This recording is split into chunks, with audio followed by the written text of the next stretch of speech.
This is Kamp Kenan. Hey, what's going on? Kenan here, a little bonus video, and you're finally getting to meet my buddy Larry. There's Larry there, marine biologist extraordinaire, but he happens to love reptiles, which is why we became pals. And I don't know what it's taken you so long to show up on a Kamp Kenan bonus or video. We're definitely going to do a full-length story about you. Sounds good. Yeah.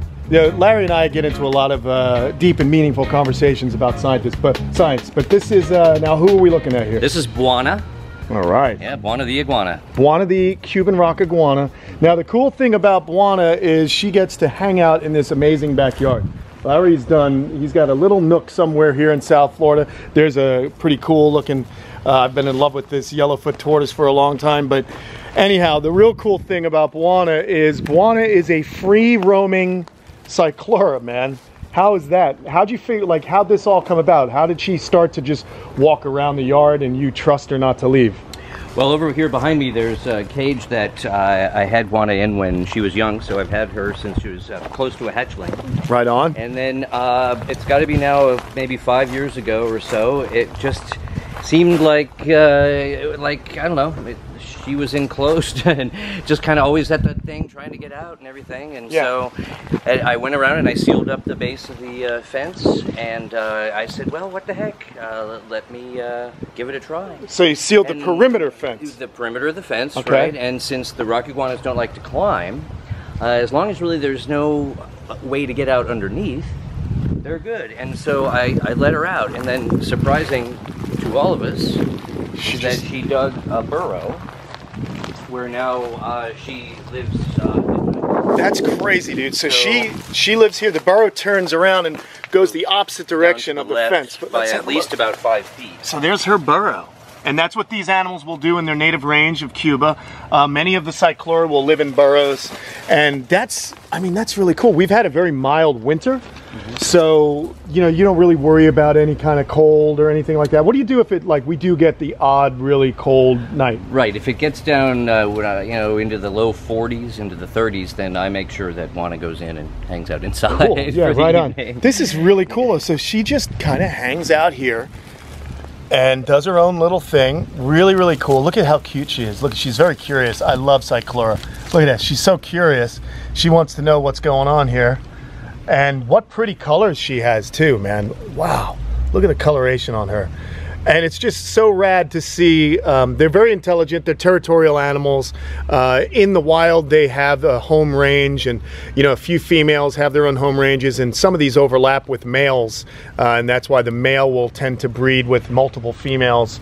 But she's a loner. She's hanging out. She hasn't left. I just want to do a quick. Here we go. Here's another yellowfoot walking around. That's what's so cool about Larry's place.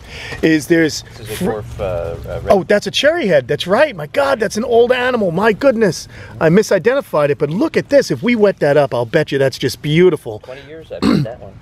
This is 20 years you've had this tortoise? I've always been trying to bug him to get some of these cherry heads from him and see if we can get him to breed. But they're so happy here. It's almost a sin to remove them from someplace they've been living for that long.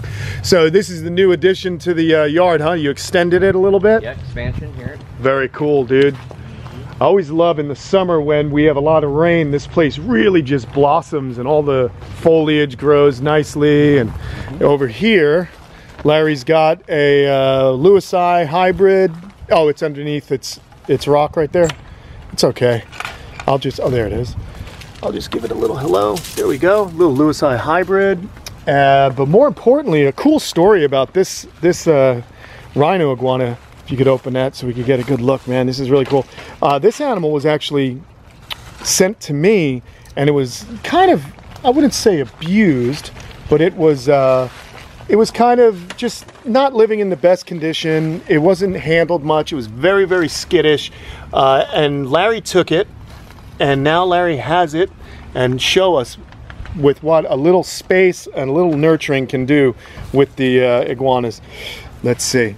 There's a lot of action here today, but look at that. I'm telling you, this animal only a year ago would not even let you near it. So that's just incredible work, buddy. And I think because I'm here, maybe it's just a little bit skittish as well.